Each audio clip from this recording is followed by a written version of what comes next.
We're having Yeah. this conversation today around the themes of this book. This is the Indian edition of the book that was originally published by Hearst in London. And you have made a lot of changes to the book in the context of the post Trumpian presidency and then post Bidenian presidency. So, first and foremost, grateful for having you here. Welcome to Asia SenseMaker. So,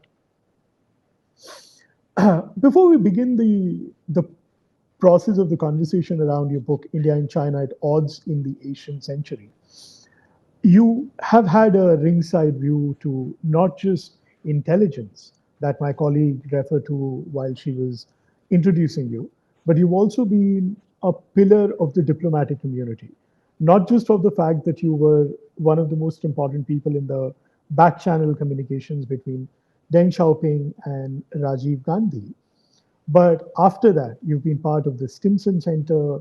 You've gotten people from the United States of America to come in and talk to in an exercise around public diplomacy.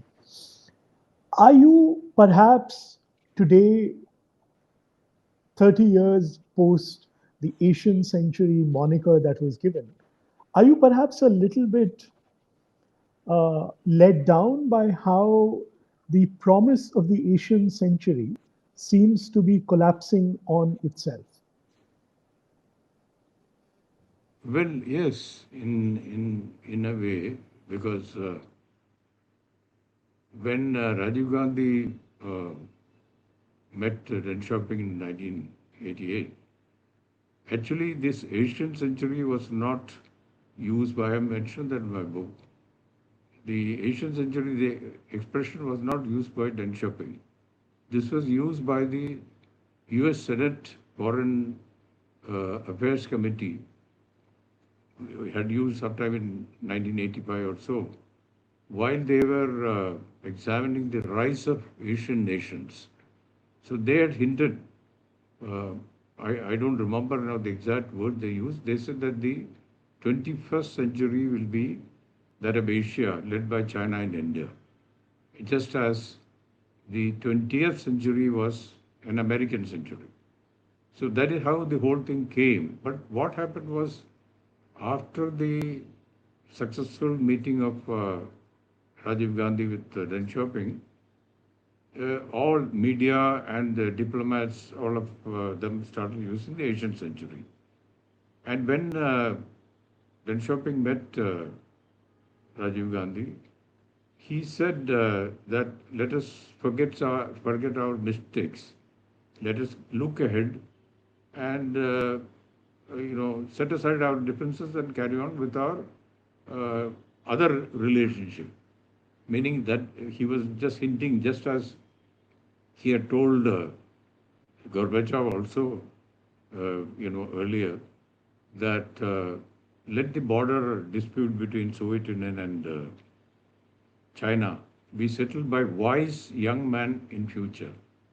Let us postpone it. Of course, he didn't use the word like that to, as far as I know, to Rajiv Gandhi, but he only said we have made mistakes, but let us forget those and start a new era of relationship. That's what happened. Now, how your first question was actually what told me was uh, what were the Chinese asking? May I say that something, or would you like to discuss something else? No, no, sir. So I was Yeah. just coming to that question because I Yeah. just wanted Okay. your opinion Yeah. on Yeah. how Yeah. Yeah. you see the sort of the promise of the peril of Asian century. But Yeah. come now, starting on the book. So the 1988 movement that you start the book with, you were leading the back channel talks that preceded Deng Xiaoping's and Rajiv Gandhi's summit in 1988. Uh, it was almost an year and a half, as you write in the book. The entire process took an year and a half for the summit meeting to take place. As a person who's interested in history of India and China relations, I would want to know what was it that the Chinese side was actually asking for in those conversations, that the official diplomatic track could not have produced. Actually, the Chinese didn't ask for it at all. Let me tell you the background. You see, what happened was Prime Minister Rajiv Gandhi was a person who did not pursue only one track. He tried several tracks. Now, if we see the background in 1987, um, you see, there is this, you know, recognition of or creation of a separate state of Arunachal Pradesh. That was that Rajiv Gandhi knew very well that that will annoy the Chinese. Before that, what happened was uh, that there was a talk that several incidents happened, especially in Samdorong Chu Valley, the disputed valley in Arunachal Pradesh. In 1984, what happened was that our soldiers started patrolling that particular valley. So in the winter of 1986, Chinese deployed their troops in that valley before the Indian team could arrive, and they built a helipad. So what General Sundarji was the army chief. What he did was that he surprised that he airlifted our soldiers and prevented the Chinese occupation, which set off a series of, I wouldn't say incidents, but the whole global press started saying that this is something like what would happen in 1962. So that it was quite tense at that particular moment but it so happened that Rajiv Gandhi treated that particular incident with firmness, and so that is one particular point that there was quite a lot of tension, and the second one, of course, the recognition of Arunachal Pradesh as a state. This was a Constitutional Amendment, 55th Constitutional Amendment, 1986 it was introduced, it was passed in May 1987. So these things were working on the China-India relationship at that time. So then, but still something happened to him and he said, look, we have to have a sort of talk with at the highest level with Beijing. Then what happened was he sent a delegation led by this I gathered from Shri C.V. Ranganathan, who was our ambassador in China. It is also recorded in his oral history. And he sent P.N. Aksar, who was the principal secretary to Ms. Indira Gandhi, as a special envoy. And he was accompanied by the famous V.V. Paranjpe, who was our interpreter right from Nehru's time. So Paranjpe is well known in the Chinese circles. And after that, Sri N.D. Tiwari, who was the External Affairs Minister, also visited China. And, in a way, both these delegations were received well by the Chinese ministers, and it was quite a warm reception, despite the what had happened in Sumdrong Chu Valley. So then the question of his visit came. So he, of course, depended upon the diplomatic route, and there is no question of bypassing diplomatic route at all. But as was his habit earlier also, he tasked the external intelligence to work a way to ensure that his visit will include the topmost man, that is Deng Xiaoping. Because there were some incidents in which some of the foreign VIPs had gone there without meeting Deng Xiaoping. So he was very keen that he should have a meeting with Deng Xiaoping. So that is how we were drawn into this.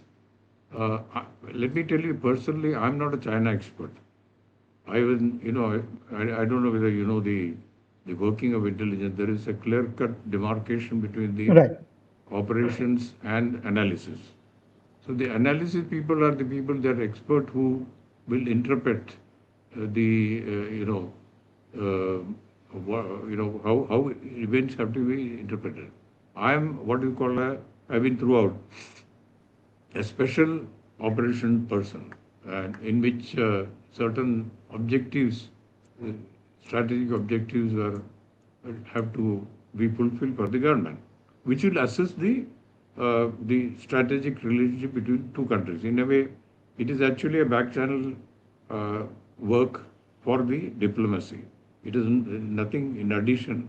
It is nothing in contrary to diplomatic thing.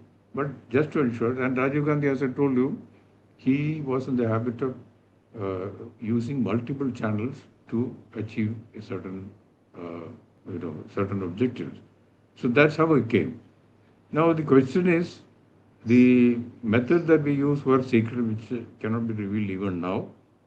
But one has to it has gone into record of the government of India also. So that is the background of this particular book. Why I wrote the thing. It is not to claim any special credit that I'm a that I was able to get all these things. No, it is not so. Then what happened was, um, if you permit me to say, what subsequently happened after the visit was the 1989 Tiananmen Square protests, which influenced.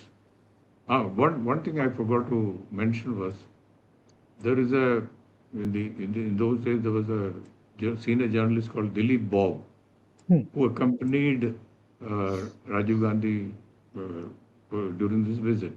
He had written very clearly at that time that uh, before the visit, a section of the Foreign Office and some China watchers had criticized the timing of the visit. They felt, some of them felt that he may be, Rajiv Gandhi may be not get the attention at the topmost level. He might be ignored. And so Rajiv Gandhi was quite confused about this particular situation in which contrary opinions were coming. Some were saying that yes, it's time to go. Some were saying you should not go. There was a classic case of uh, Shri Vajpayee had to cut short his visit to China because of China invaded Vietnam. So something like that.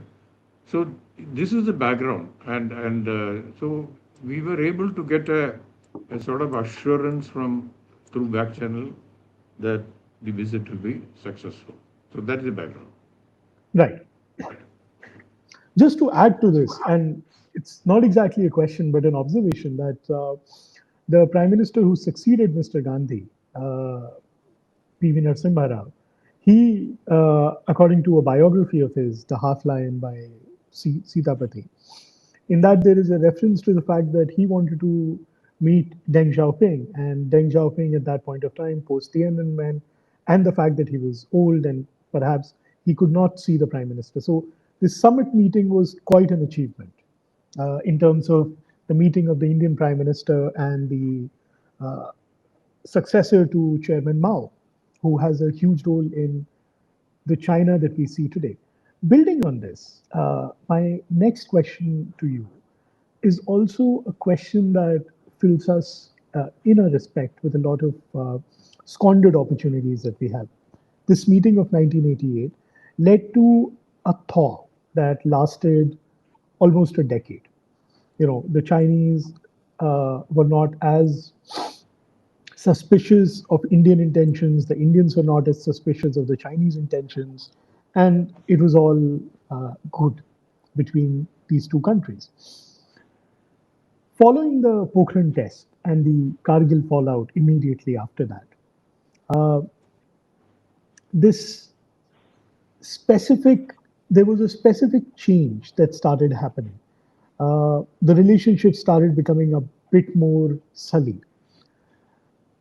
In the 35 years that we have had, uh, do you think that perhaps India fundamentally misunderstands Chinese intentions uh, of the China of 1988? Or does China fundamentally misread the Indian intentions? I'm asking you this question also because you have time and again shown us through the book that the internal politics of India ends up creating a fear or a miasma in Beijing. And yet, we in India don't really know an awful lot about the Chinese politics and what's happening there. I mean, we only hear about the 30,000 foot events. But the Chinese seem to be very well informed about the micro politics of the Indian democracy. So I would like to know a little bit more about, you know, to both these countries, are they fundamentally misunderstanding each other? And what can be done to communicate better? Yeah, what happened was after 1988, we were able to, during the time of Shri Narasimha Rao, we were able to get at least two accords signed. 1993 Accord on maintaining peace and tranquility along the line of control, actual control. And 1996, there was agreement of confidence building measures. That means we will leave the line, the disputed line as it is, and then move ahead and then build up relations, especially cultural, then trade, and so many other things. And that was the idea. And it was partly successful because with these two trade, there was a perceptible improvement in Chinese, uh, what should I say, their pronouncement, their rhetoric. For example, China started saying that Kashmir is a bilateral issue between India and Pakistan. That has been our stand also. When somebody tries to intervene in Kashmir, we always tell them, look, it is our bilateral issue. That is not what China was saying earlier, but after Rajiv Gandhi visit, they started saying it's a bilateral issue. Second, they were not that vehement about Arunachal Pradesh. Ordinarily, supposing now it had happened later, and if we had declared Arunachal Pradesh as an Indian state, as it is now happening, and anybody going, the Prime Minister going, or any VIP going, they are protesting saying that you are coming to our area. That did not happen. There was a perceptible lull in the sort of narrative or rhetoric of China. So that was a good gainer. But what happened unfortunately, what happened in India, we were busy with our own internal problems. Now, Mr. VP Singh to go after Rajiv Gandhi, uh, because his government was short-lived. He couldn't pay much attention to the foreign relations or to build up on China. The same thing happened to Mr. Chandrasekhar, government. And then it ended during that time, the assassination of Rajiv Gandhi took place. Mr. Narasimha Rao came, and he was there till 1996. Then Vajpayee came. So all these things at that time, the governments were almost minority government, depending upon the local support. So sorry, I forgot to mention Devgowda also in between, Gujarat also. So these governments were struggling to maintain a sort of internal stability, so they didn't have that much of time perhaps to devote on what's happening outside the border and what's happening internationally. Meanwhile, things were going ahead, and Pakistan was getting closer and closer to China. And what happened was in 1998, this was least expected by us. 1998, we had our Pokhran 2 explosion, nuclear explosion. So there, a letter written by Shri Vajpayee to Bill Clinton, who was very, very angry with both India. I mean, in fact, the story goes that he was angry with India, and he went on telling India, don't advertise your achievement or anything. But then Pakistan, he was putting pressure on Nawaz Sharif not to have a similar explosion. But then it happened. And there, America is criticizing India because we were boasting too much about it. So in those circumstances, Vajpayee wrote a letter to Bill Clinton it's a personal secret letter. and it had no business to get into the media. So on 11th May 1998, Vajpayee, in that letter, blamed China, an overt nuclear weapon state on our borders, a state which committed armed aggression against India in 1962. Now, this letter was a turning point in our relationship with China. Again, I mentioned in my book. So this, unfortunately, what happened is that before even the White House could receive and digest that particular letter, it appeared in New York Times. So from then onwards, you will see the Chinese attitude towards us was quite hostile. They wouldn't receive our delegations, all those things I have mentioned. So this is exactly what happened due to no rhyme or reason. We did not intend to do this, but perhaps in retrospect it was not really necessary. Some special envoy could have gone and met Bill Clinton and told him instead of putting down in writing. And the text of the letter appeared in New York Times, which embarrassed our government as well as annoyed the Chinese people. So that is how the whole thing happened. Thank you, sir. That kind of posits to a very interesting story of the Indo-Chinese relationship. Building on the last question, when you open up the book, you kind of talk about the the vassal system or the tributary system of the ancient Chinese kingdom. And in a way, the CCP, even though they are communists, they have continued the tradition of viewing China from that lens of being the Middle Kingdom. So when you look at the Belt and Road Initiative, when you look at the CPEC, when you look at the assertive support of the Pakistani state, especially in line post the 2019 sort of infraction that the Indian and Pakistani military had. And we see that the Chinese Air Force then started training the Pakistani military, the Pakistani Air Force. And we now see that there is a lot of coherent militaristic synergy between Pakistan and China. Just to give one example, do you think that the civilizational logic that you attribute to the Chinese state is the reason for this new register of how China looks at the world? Or is there something qualitatively different today, driven by the Chinese Communist Party, the Xi's consolidation of power, and also, just to kind of add to what you were saying there, the fact that the Chinese did not really create a problem with any Indian minister or prime minister going to Arunachal Pradesh, and perhaps they do now, I think is also the stand of the wolf warrior diplomacy. That has really come about in the last 10, 12 years of China. So, this China today, with its strange strategic calculus, how do we look at the China that one has seen in 1990, in 2000, and the China today, which is assertive, but also uh, wants to go back and correct historical wrongs? Yeah. Can I just go back a bit about Absolutely. uh, the background of, there is a thing, the Chinese mind. Now, what exactly is Chinese mind?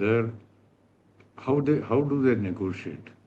This, to some extent, we experienced during the back channel negotiations. You get surprised sometimes at the reaction. But then there are some historical reasons why it is so. So that is why I mentioned, in fact, I asked the question, have our negotiators, it is okay, 1988 was successful, etc. Later, our people who are negotiating with China through those difficult time, did they understand how the Chinese negotiate?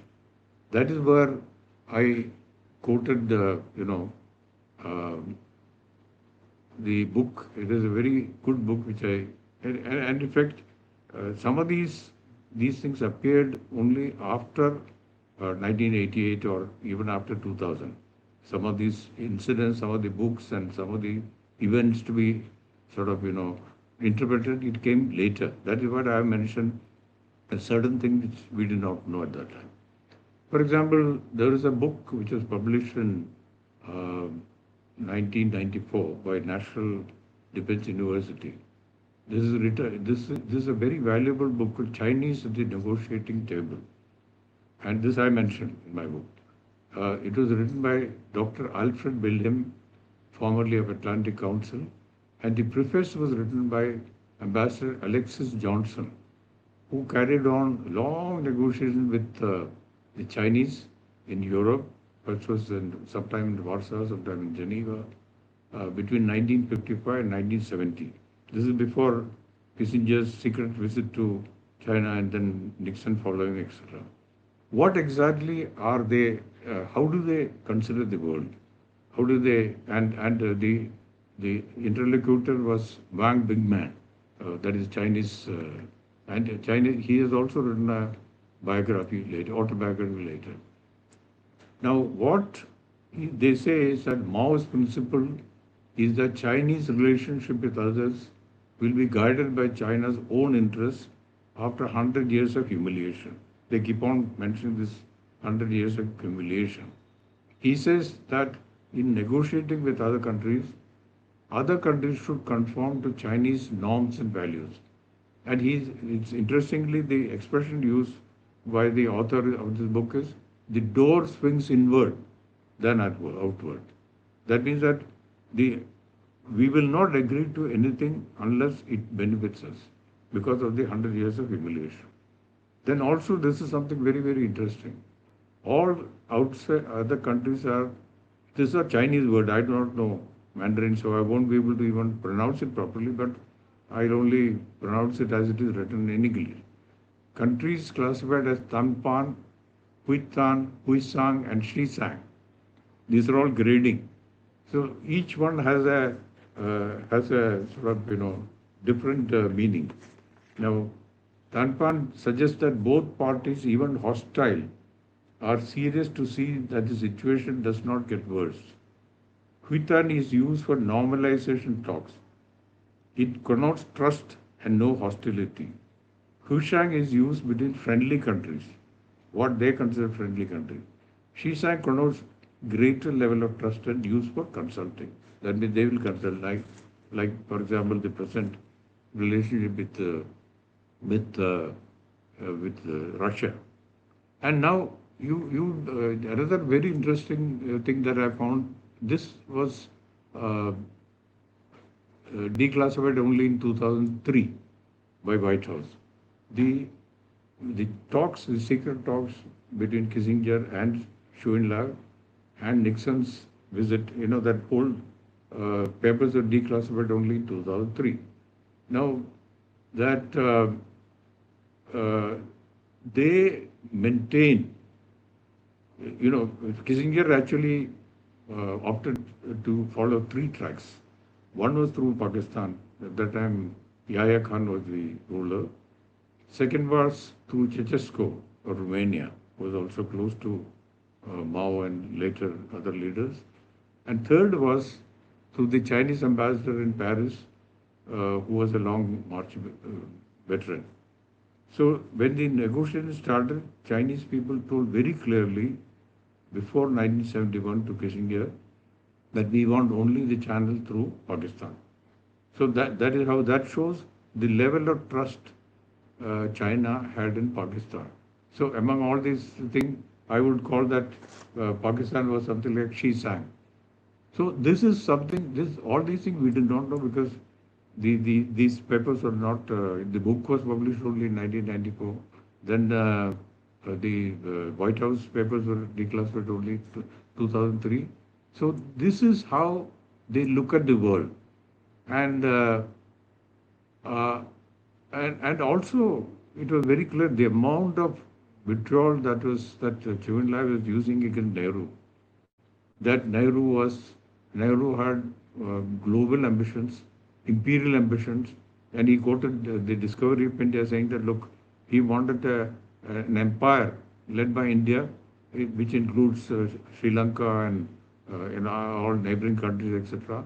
And all that, it was going on. It was quite amazing for all of us to feel that that they could use this type of words against Nehru. So then uh, another thing what arose was whenever they feel that there is an arc which is developing against them. Again, I'm quoting from the White House declassified papers. They felt that Khrushchev had sold himself to America by diluting the nuclear talks, etc. This stand, and Mao was very angry with him. And Chauvelin made a charge, told Nixon that Khrushchev asked Nehru to attack us. They will never say that they have attacked, but I said that Nehru attacked us, so we had to teach him a lesson. And the reason is an arc was developing, in which USA, Soviet Union, and India. Then they quoted the CIA activities in Tibet and various other things. So, so then they felt that somebody is working against a strategic interest, that person becomes an enemy. That is how they started. That is one of the reasons why 1962 war came. Now they reach almost the same type of situation after Vajpayee's letter came. So these are all the factors which contributed to the wrangle. Now there is another very important thing which I found, which nobody in India has mentioned, is about the confirming the suspicion of Mao that an arc is developing against China, inspired by India and the European nations and also America. That is this Jean Pasqualini's case. Now, who is Jean Pasqualini? He was a Corsican Chinese man. He was actually working as a spy for the British. He was an interpreter in Beijing, and he was arrested in 1957. Now, this also contributed to, in a way, Mao's suspicion, ending in 1962 attack on us. So, Jean Pasqualini was put in jail for a long time, and he was released only after de Gaulle, because he was French. Originally, his mother was Chinese and father was Corsican. And so de Gaulle recognized China, and so then after some time, Pasqualini was released. So when he was released, uh, actually he had written a book at that time. We did not know, since it was in French, we did not know anything about it. We came to know about it only in 2015. There is a very surprising revelation that he made, that Pasqualini says that my handlers, in intelligence you say handler. Handler is a person, case officer or something like what the Americans call. My handlers were, he has mentioned that I mentioned their names. One later became an ambassador and all that. There were two identified individuals in the British embassy in China. But I never met them. I gave all my reports to the Indian embassy. Now, if you are Mao, what will you think? That this is a conspiracy between Indian embassy and British embassy. That in the intelligence parlor we say drop box or some other thing. So he was using the Indian embassy as a drop box for his intelligence reports on China to the British, which will automatically be passed on to the Americans also. So these are all the things that confirmed the suspicion that Nehru was working against them. Nehru has to be taught a lesson, etc. And then it happened. And unfortunately, in 1998, the same thing happened. So since then, their attitude has been very, very cold. And so that is the main thing which was sort of, holding up them. and not necessarily any. I don't think I'm not a student of civilization or anything like that. They, of course, believe. Mao used to say, Mr. John Garver, who's written a fantastic. Incidentally, that is also in 2006. That paper stands for New Direction in the Study of China's Foreign Policy. So that what happened in the previous century is publishing only in 2006. He has written a book analyzing how 1962 war came. And he had the advantage of getting the Chinese documents as well as Indian documents and other documents. Now, Garver, on a composite analysis, says that Mao, before deciding to go to war in 1962, quoted Chinese history. Now, this is where it comes, all the negotiation style will be embedded in the Chinese history and the philosophy and prejudices and so many other things. So he said in that meeting that Chinese history to say that Tang China wages first war against India in 648 Christ era, and another half war was Timur's invasion in 1348. So this was the reason why they went to war. So I'm asking this question myself and also others. Have we understood what is in the Chinese mind? And have we tried to understand them? If we do not try to understand them, they'll put up a facade, a pleasant face, everything is okay. But then that is not the real situation. So, unless I get a feeling, maybe I'm wrong, that we have carried on the border negotiations, etc., in a very superficial way. I mean, I'm not making an allegation against. When I say superficial, it doesn't mean that less important or less serious. I'm only saying that, say, for example, you are negotiating with a European country, or for that matter, even America or something. There are certain things are assured, or rather, there is nothing like a understanding their mind, which is behind their facade, etc. But in Chinese case, you have to. That is exactly what these books have said. Even Garver has at length said that this impression that China got that India was about to attack was wrong. And that is exactly what Zhou Enlai told President Nixon in 1972, that the Nehru attacked us. So it's a very complicated type of relationship, and to understand, and they keep on saying that you have to sort of, cater to our advantage. That means that not your advantage. If you get an incidental advantage, okay, that's okay. But we have to get more advantage. So the door opens inside, not outside. So this is the problems which I think our China watchers have to tell our people, and so that there is a meeting of minds. That is what I feel. That is what I felt. To just add to the point that you're making, sir, fantastic explanation takes us historically.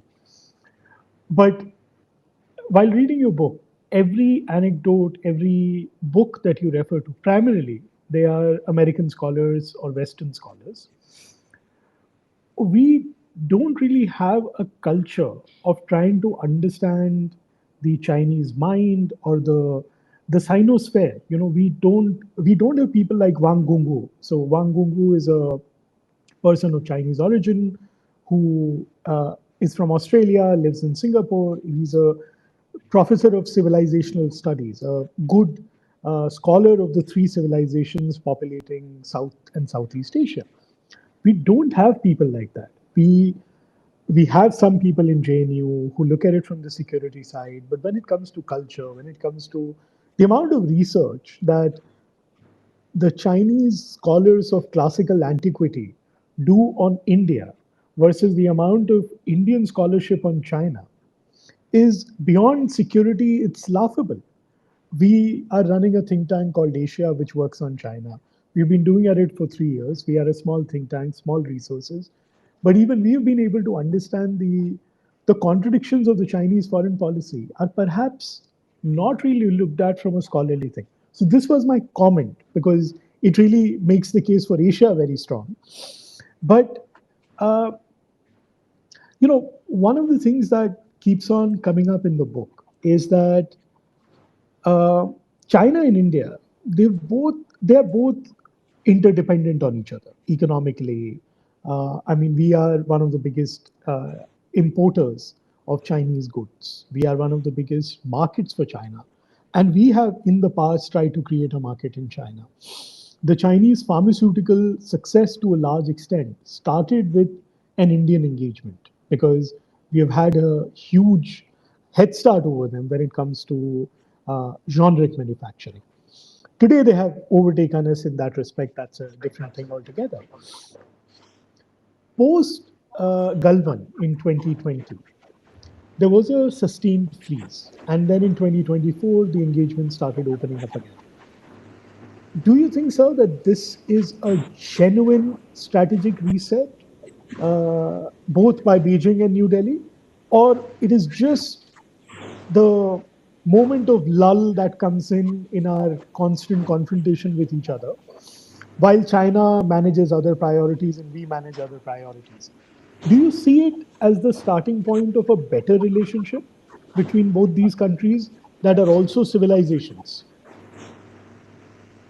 Well, you know, this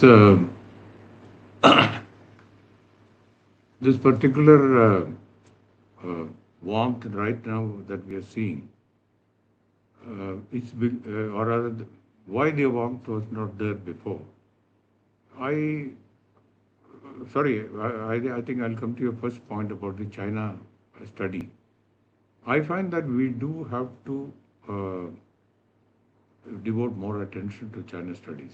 I'm sure your institution is doing a very good job, and it should be circulated. And I'm glad that now many more such institutions are coming. This particular government is paying a lot of interest. Otherwise, what even the our reading of history is only confined to the Ministry of External Affairs, or for that matter, to some small extent to RNW. It's not enough because the common people do not know. The academics have to be brought in a very big way. So I'm glad that things are happening. For example, in not only in JNU, earlier we used to look only to JNU, not any other university. For example, I would say in other universities there is hardly any China studies at all. But I'm glad that now this government is paying a lot of attention, and you are also having seminars, you are having various other people roped in. So that is a good trend, but we should continue to do that. And I remember I came across one very good American scholar. I don't know where he is now. Harry Harding. Harry Harding was used to be in Brookings, and I used to meet him. And when he sort of published a book in 1992, invited me, and so many top people like Robert McNamara, former Defense Secretary, they were all there. And there I found in USA, and to some extent in Europe also, that the mingling between the government agencies and the academics was much freer.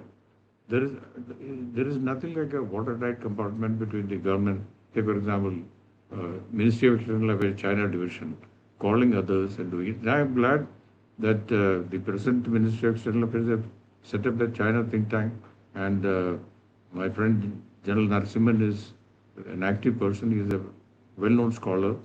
So, like that, this is a good thing. What you said is very correct, that we should devote more attention to the study of China, because it's a very deep subject. Whenever I tried to do it, especially after 1988 and after my retirement in 1995, I tried to study. I can't say that I even know even 10% about China even now. I never visited that. But so that is very good. Now you will find that wherever there is a sort of uh, I would say that China places a rather an implicit trust in Pakistan. Now, how did that happen? Maybe it is because Zulfikar Ali Bhutto, when he was foreign minister to Ayub Khan, he went there and he understood their minds, etc. And then maybe he developed, and perhaps we, because of that relationship, and after 1962 and all that, we did not continue that. There was a long gap. So those things are there, but we have to catch up. So the economic, what you said is, in a way, I agree that when they have trade relations, they will make it like that. It is sort of one-sided. The surplus is all in their favor. And in 2025, I found one paper from by ORF saying that India has not learned how to insert it in its own industrial output into the Chinese market at scale. Why is that China is not buying our goods? We have not been able to do that, whereas we are. I remember in 1980s, much before even 1980 had happened, we had our external intelligence agency had bought a post in northeast, and our chaps were telling, sir, so many things are coming smuggled across the border from Myanmar and other things, all Chinese. So we are not yet able to. We have been only looking at Europe or America, or and to some certain extent Africa. We have not been able to do that. We have to do it. Our private sector has to come and innovate and see that something, we are able to sell something into China. But otherwise, there is a danger of them, we have to depend on, like in pharmaceuticals. Pharmaceutical people say that in 1990s we were on par. The production was on par, but they have overtaken. Now 80% of the what the essential ingredients are made by them. And during the COVID time, Wall Street Journal published an article quoting a Chinese specialist or a Chinese leader, saying that why don't we weaponize this pharmaceutical and deny America all these essential ingredients? So these things are likely to happen. So it has got a security dimension, it has got a health dimension, it has got a political dimension. So all these things are there. So the private sector also has to innovate, has to think. There has to be a relationship between the academics and the private sector, and of course the government. So this is really what is needed now, and I think we have to do it. And I would recommend that somebody from Bangalore asked me about this particular book. He is a China watcher, but he had not heard about this. By the National Defense University. It's available online, and you download it, and I can send it to you, and you can tell your students. It's a very, very interesting book. It's not very big, but very interesting book. At that time, how they, it's a long, painful process for the Americans also. How to see before the Second World War, the relationship with China was different. There, the Chinese had not yet, become sort of independent. It was a coalition government, etc., etc. So they were not that powerful. Now, uh, they may not much care for America right now, but at that time was different. So that is very, very, very necessary. So we have to try to sort of, balance these things, and by stimulating interest in the private sector also. So I would like to ask you a point that you made. The Indian engagement with China. You raised a very interesting point about Zulfikar Ali Bhutto. Zulfikar Ali Bhutto, before he became prime minister and was eventually hanged, had served for a very long time as a foreign minister. His record as a foreign minister is perhaps not the best one out there, especially in terms of advice that he gave. But one thing that he was able to do was able to open a back channel and then a front channel to the Chinese, so much so that the Chinese came to trust Pakistan implicitly, which coming from a coming from China was the utmost compliment they could pay. Uh, in your book, you have argued with examples that India has managed to squander its strategic uh, options with China quite a lot. Perhaps is one of the reasons for that. And I respect Mr. Jawaharlal Nehru, India's first prime minister, as a visionary leader, his ability to sort of lead India from the situation that it was in. Nobody else could have done the job as well as he could. There is no argument on that ever. One problem, as a student of international relations, I've had with Mr. Nehru, he served as his own foreign minister for a period of 17 years. Foreign ministry is not something that you can do while you're serving as your own prime minister, especially because you have strategic problems on every side. You are a newly independent country, you're trying to get your constitution going, you're trying to reorganize the state, you're trying to work through the trauma of partition, and you are serving as your own foreign minister for a period of 17 years. Do you think that the fact that a leader like Mao, Mao was not educated abroad. He did not understand the cosmopolitanism that Nehru exuded, that drew the world leaders to Nehru. Mao was a revolutionary who was always a little bit paranoid about the world. Do you think that India has not been able to sort of read that China is a qualitatively different country, and perhaps the fact that our foreign ministry has not really been able to break the shackles that the first foreign minister of India put on it vis-a-vis foreign policy confabulation, be it the non-aligned movement, be it a sort of very laissez-faire attitude to internal politics not translating very well to external politics and foreign relations. Do you think that we have not been good readers of the Chinese tea leaves? Well, I think when you think about it, it's quite correct that one man cannot uh, deal this, this. Perhaps Nehru did not expect it like that, but then a different picture comes when you read Howard Sharper's biography of Chester Bowles. Um, there in 1951, Nehru sort of warned. It is actually uh, you know Chester Bowles was tasked by Harry Truman to go and ask Nehru, number one, is he a communist? Because Truman got an impression that he was a communist or likely to be a communist. Number two, what exactly? And by the time the China was lost, because this revolution, communist revolution, etc. Otherwise, they could have, Chiang Kai-shek would have been friendly to America. So it was a very, very important job.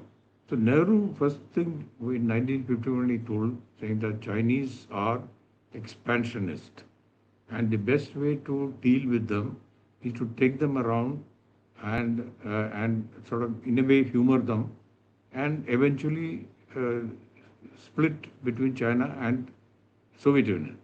That exactly it is recorded by Howard Schafer in this book, which I quoted.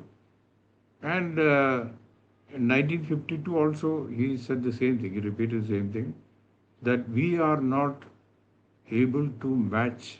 By the time some discordant voices on the border and all that started coming, not so much as later, but Nehru knew very well that China could play tricks and all that. And he told Chester Bowles that we can't match the Chinese. Chinese have just won a big war in Korea, and we cannot match them in militarizing our army. We do not have that much of money, etc. So he was aware of in a way, the danger from China. But I agree with you that he could have delegated the thing to somebody. But then the answer is, here was V.K. Krishnameno. V.K. Krishnameno was used for all the thing. As you know, there is that famous incident of three, four people when Eisenhower was the president. Chu Enlai asking Menon in Bandung, please go and try to talk to Mao and get our airmen released. And so those airmen, then he went to China and he had long talks with Chu Enlai as well as Mao.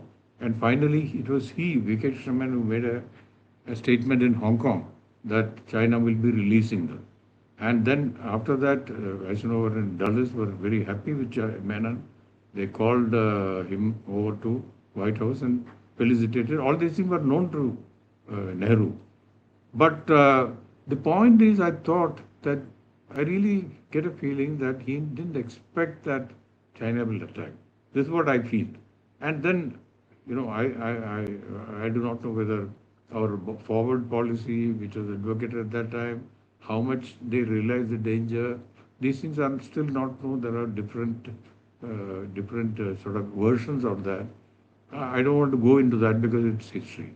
But I think, in retrospect, I think he should have had a separate foreign minister.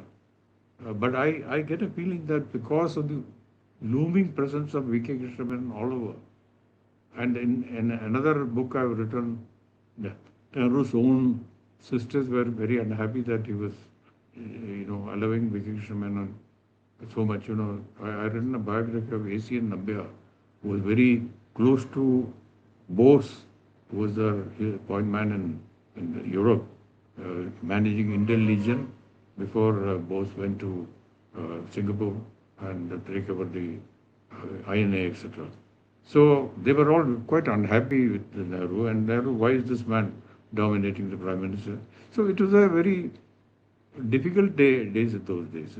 I agree with you. I agree with you in principle that it's such an important subject. We should have had full-time study, not as a part-time study, etc. And but the point is coming nearer. I personally feel that we should not. In this, I blame the previous government also, because the Quad assuming a different color. You see, the Quad was not meant to be an alliance, military alliance. It was a cultural alliance. Originally started like that, and cultural and educational, or etc. etc. Research, science, and technology. Yeah, yeah. And what really, but then I think it was in 2004, the Malabar exercise had started. And so then it slipped into sort of military alliance, and uh, you know, so there, even in 2004, I think they have protested that this Asian NATO and all that. So those things could have been avoided. And 2022 also, Biden's chaired the Quad meeting in Tokyo, where he gave a warning to China on Taiwan, etc. So these things are all you know the present points which we have to consider. Uh, Tokyo Committee, and also the Indo-Pacific Economic Framework to defeat their Belt and Road. That also is another problem which will come up now. So we have to go. But I'm happy that presently the relationship is sort of improving, but we have to be cautious. We have to be cautious in the sense that they have got various sensitivities which apparently we don't sometimes realize, and we have to see that is. I'm not saying that the relationship has to be one-sided, that all China things, something like how Vietnam is managing. Vietnam had a very serious war in which almost about 30 to 40,000 soldiers on both sides had, they 13-year long war. yeah, yeah. It is now they have sort of settled, and they're having China as a relationship with Vietnam has told America that we have a different relationship with China, and we don't want the superpowers to come in between. Something like that has to be done. But see, it's easy for me as a retired person to prescribe these things, but I understand that practically there are difficulties also. So this is a question because one of my question that I wanted to ask you, which you've answered, was about this particular strategic problem that we have vis-a-vis China. Yeah, But an interesting question is that we are living through very interesting times of Donald Trump's foreign policy. yeah. So you have made it a very interesting point that India has aligned itself very closely to US interests. Now, Donald Trump is back.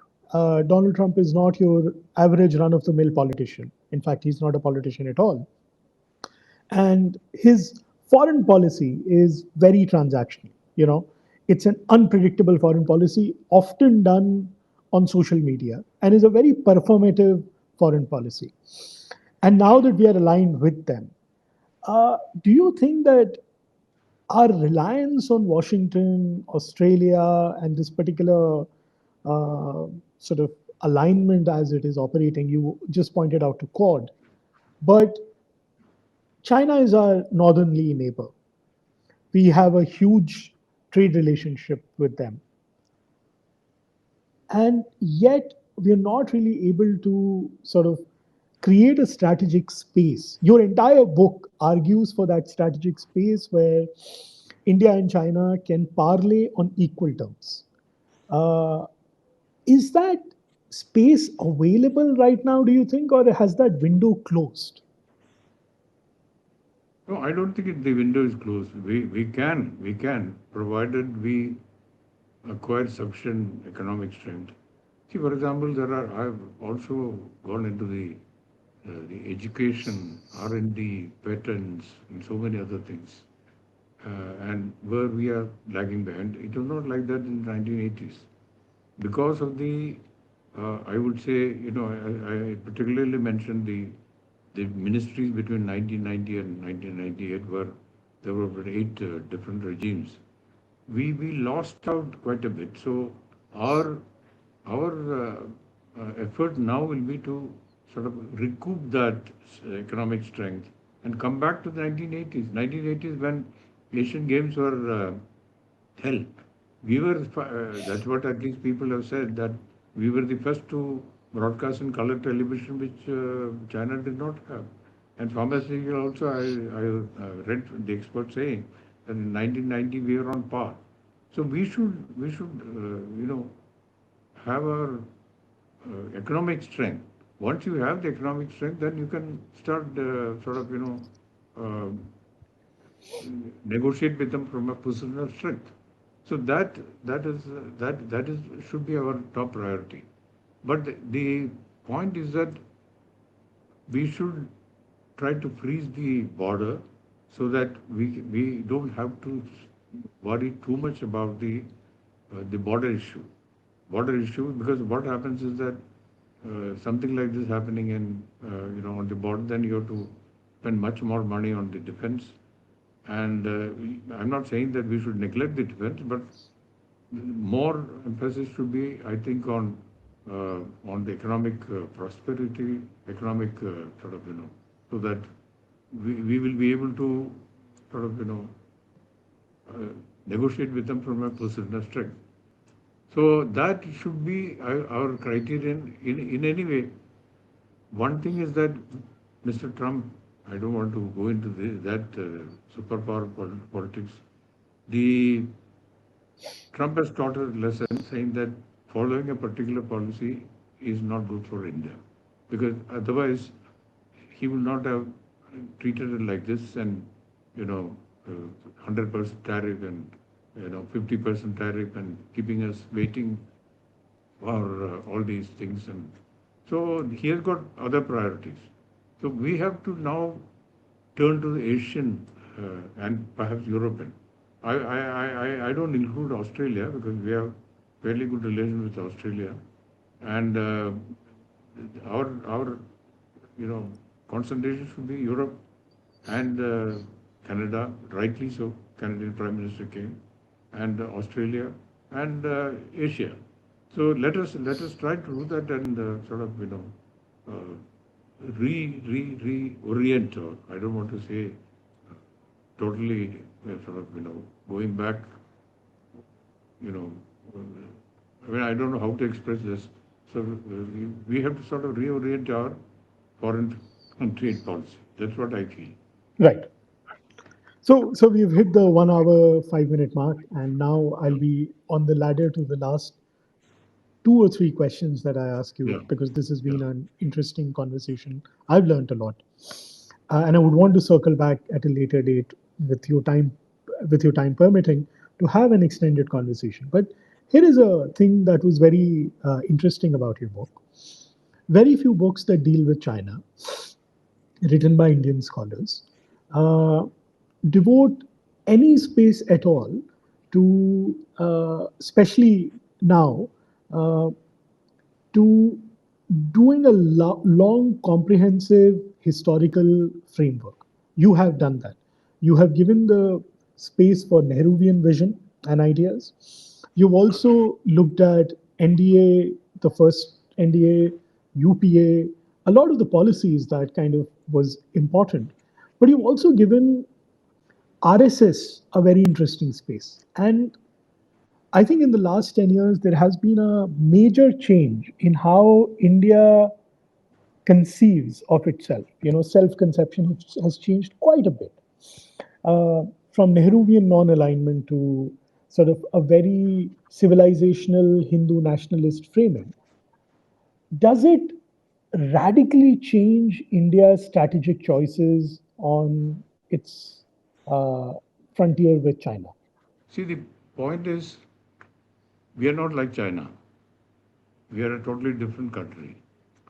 We are a democracy, and so the question is, first of all, when I was uh,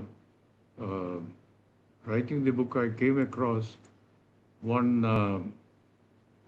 In fact, I mentioned this in page 253 of my book. I have quoted Liu Zhongji, Yeah. Liuzongy, Director of the Center for South Asia Studies at the Shanghai Institute of International Studies, that the previous Congress governments in India did not emphasize Hindu nationalism and were also friendlier toward China.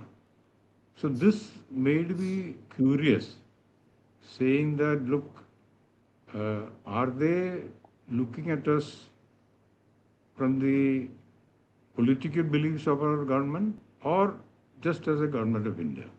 So that made me wonder what type of Indian nationalism would make China more comfortable with India, since China also has exhibited its nationalism. What happened is that after the Galwan clashes, they selected that PLA regiment commander, Yeah. Q Fabo, as their mascot for the For the Winter Olympics. Olympic relay, yeah, in on 2nd February 2022. So they are also using nationalism. We are also using nationalism. So what exactly do they want? Then there's another thing in my myths and scene. That is the layout of the book in which I am examining various issues, and I said that how far have they been? I have not done that study between 1988 and 1998. I started doing it only from, say, from the previous India government, the Congress government, 2004 to 2014, 2014 to 2024, 24-25. Actually, I completed the book only in 2024. So there, I presented two competing visions of India. One is the older model, uh, I would say they call it inclusionary, meaning everybody should come forward. And the second one, exclusionary, nationalistic model. I mean, this is not my idea. I'm just reproducing whatever the media and others, foreign observers, have been saying. So how far have they done to catch up with China? That is the most important thing. That in Miss and Scene, I have given different points to be examined. And also there is a thing called the chaos of democracy. Democracy is not always quiet. there is chaos, there is a protest, there is a strike, there is, disorder. So between 2020, 2004 and 2024, when India witnessed numerous political upheavals that impacted the nation's economy and national security. I wouldn't say so much on security, but internal security, yes, law and order. In my mise en scene, I had posed these questions. Without this, I would not have been able to analyze how far the Congress-led United Progressive Government, which ruled India from 2004 to 2014, and the National Democratic Alliance, which assumed power in 2014 and won in 2019, will be able to catch up with China in all areas. So the analysis of the philosophy which was behind the UPA government between 2004 and 2014 and the philosophy behind the government 2014 to 2024-25 came to the question. That is why I answered, and I found that practically they were busy tackling various problems now. Nobody expected the COVID to come, and a lot of efforts had to be done. So many things had to be done that are moving, and there was no, there was no time for them to devote on building up the economic strength, improve education, improve our scientific research, etc., etc. It was a difficult time. So that is perhaps the reason why I mentioned all these things. Now, what exactly is good to catch up China, I'm not in a position to say because that is to be decided by the government. But unless we catch up with China in these areas, we will not be able to from a position of strength only. We will not be able to. Well, in that way, the China, even while negotiating with USA, they don't allow USA to dictate everything for them. They are hard bargainer, uh, whenever they feel that, like what happened, Trump has admitted that China is G2, that means two big powers, and so he has also elevated that thing is there. So it is a point for discussions at the different levels. What I said, it doesn't mean that what I suggested is the last. This is what I feel, that we have to build up our strength and try to lessen the tension on the border so that we don't have to divert all our money into the defense. So if we have sort of quiet borders, then we can go ahead and do it. But that doesn't mean that we'll be able to tackle Pakistan. And that doesn't mean that we'll be able to tackle the Chinese side to Pakistan. But I suppose acting, as I told you, between 1988 and 1998, there was a perceptible, sign that China was not willing to go. For example, I believe even for Kargil attack also, they were quite unhappy about that. They were quite unhappy because something went saying that they are using Chinese weapons and various other things in which their own international standing was affected, and they were quite upset with Pakistan. So Right. perhaps China would also realize that helping Pakistan beyond a particular stage is productive for its own uh, foreign policy or security policy. That's what Right. I hope. This needs for further discussions, and then the government will have to act on that. Right. So, building on the answer that you've just given me, and the second last question of this conversation, your last sort of the concluding chapter of your book is called Portents of a Storm Before 2047. India and the Indian Prime Minister has been very clear about the civilizational nature of this engagement, the Viksit Bharat narrative that we are seeing around. The Indian politicians often forget that China would also be completing 100 years as a communist country in 2049. So, um, realistically, right now, China, I think, is in a very precarious position. There is their economic trajectory has really shifted. The two sessions that just concluded, for the first time after 1991, they have put in a growth figure of less than 5%. They are saying 4.5 to 5% or 5.5% is what they can grow at. Their demography is under severe pressure.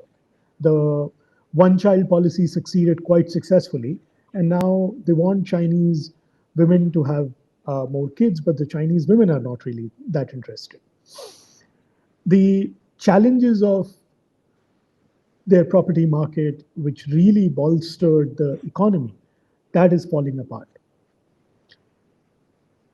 Does that change your assessment of the power gap between India and China come 2047?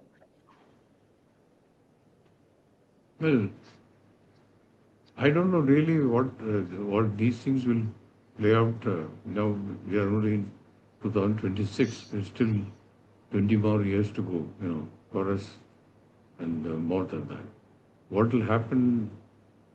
But I'm not an economist to predict what will happen to Chinese economy.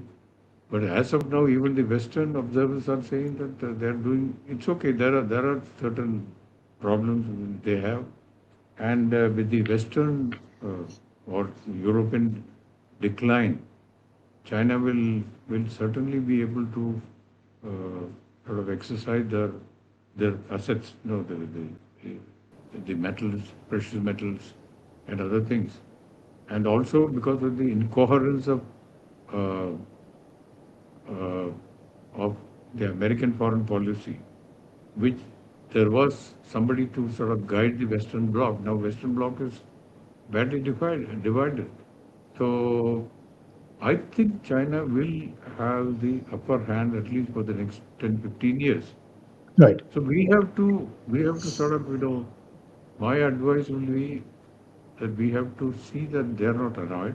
They don't do, they let us, you know, lift the level of relationship between what happened in between 1988 and 1998, so that, they leave us alone and we progress further with their help or with others' help, and then see what will happen. I think the military side of analysis is not really the way to move forward, because there will be a sort of arms race, and we'll try to catch up with China, which is quite difficult, because they are, even for America and all that, of course, we don't know really uh, how far they're advanced.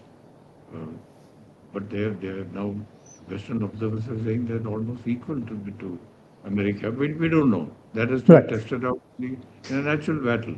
Now, when China very arrogantly invaded Vietnam, that is actually Deng Xiaoping told President Carter that the little boy is very naughty. It is time that I give him a tight slap. That didn't turn out to be a tight slap. They bled. China had very difficult situation, very thing. So, in actual battle, what will happen? We can't say anything. But I think we should avoid that. And right now, the Prime Minister is following a very correct policy of settling the border, trying to see that, and then go and sort of get their cooperation, and also the European and Australian cooperation will move forward, and then we can analyze later what will happen. But you see, this particular thing saying that China prefers one section of Indian rulers and etc., is a bit disturbing. I do not know what is the credibility of this particular person who said that the Congress governments were closer to them. I don't know really. I'm not able to understand. I don't know that much of Chinese academic leaders at all. But one thing is, things I have flagged, that the Greater Nicobar project, and the other thing is the uh, Tibet Resolve Tibet Act of 2024. What happened that this act was passed during because of Nancy Pelosi. It was passed in President Biden's time. As a result, many of the American uh, politicians and other leaders, media and others who were considered to be anti-Chinese, they started visiting India. So this is a pinprick for them. And so if India is made a part or vehicle for implementing the Resolve Tibet Act of 2024, then that will be sort of, that will go against them and that will announce China. And also the Greater Nicobar project, some of the media people keep on saying that this is against China, China's, uh, Belt and Road, and also their own ship lanes and other things. That is a thing which we have to sort of consider carefully. You know, I'm not saying that we should not implement it, but I'm only saying that we should be careful about it, Right, how we go. right. So, my last question, sir, is a question for you to reflect on.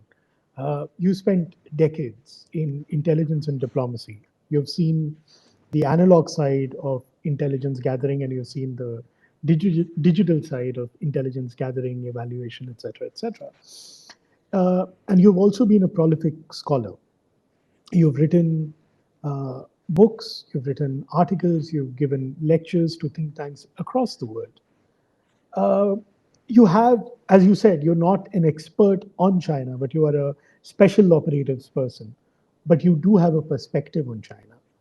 As a citizen of India, and as somebody who's invested their life in furthering the goals of the Indian state, what is it about China that you think that everybody in India should know? That's my first question for you to reflect on. My second question is that we seem to have a huge gap when it comes to soft power. All our politicians, right on from former prime ministers to the current prime minister, the current foreign minister, every minister of every um, hubris pays lip service to our soft power. We have created institutions like ICCR, the Indian Council for Cultural Relations.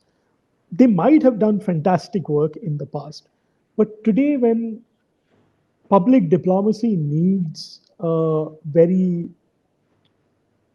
creative push, our diplomacy seems to be floundering when it comes to public diplomacy.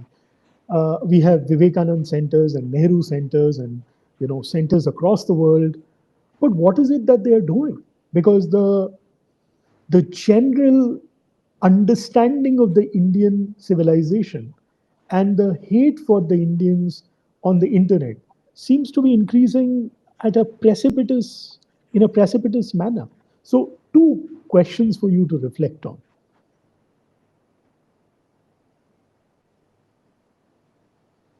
Well, it's a very difficult question.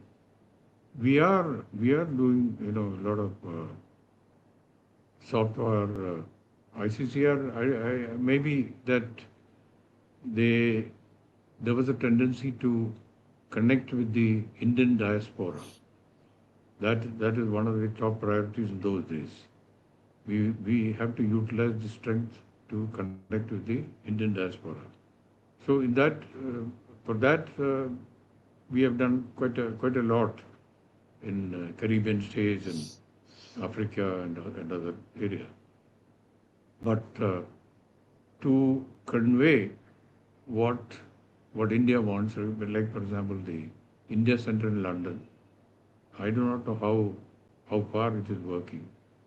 Um, Earlier, Bharatiya Vidya Bhavan had their own center in New York and in London, and that was a commendable step taken by C.K. Munshi to sort of, and also in Africa. Africa is not so much, but we should open all these centers either through government. When you do everything through the government, a bit of a bureaucracy comes in. I was a bureaucrat for the last 36 years, I know how it is. Sometimes the bureaucracy doesn't like innovative ideas. So we need to encourage institutions like Bharatiya Vidya Bhavan and others to come to our help, or even universities. Now we are asking foreign universities to come and open uh, the centers in India. But apart from certain schools which are opened in the Gulf to cater to the Indian students, we are not done anything. No education institution has thought of going So, abroad if and I may just point out, some yeah, IITs, yeah, IIT Chennai has opened a campus, IIT Delhi is in the process of. So, some okay, IITs are definitely opening campuses abroad in yeah, Africa and I think Middle East. But I yeah, get your point. I get your point yeah. that So perhaps a university like Delhi yeah, University should have a yeah, campus in yeah, London. yeah. Something like that. Some rich universities will be and helped by others. That we should do that. Regarding, uh, there was this question about China settling the uh, Cambodian and Thai War. disputes. Yeah. And I found that to my surprise, I found that about five, six prime ministers of Thailand were of original Chinese origin.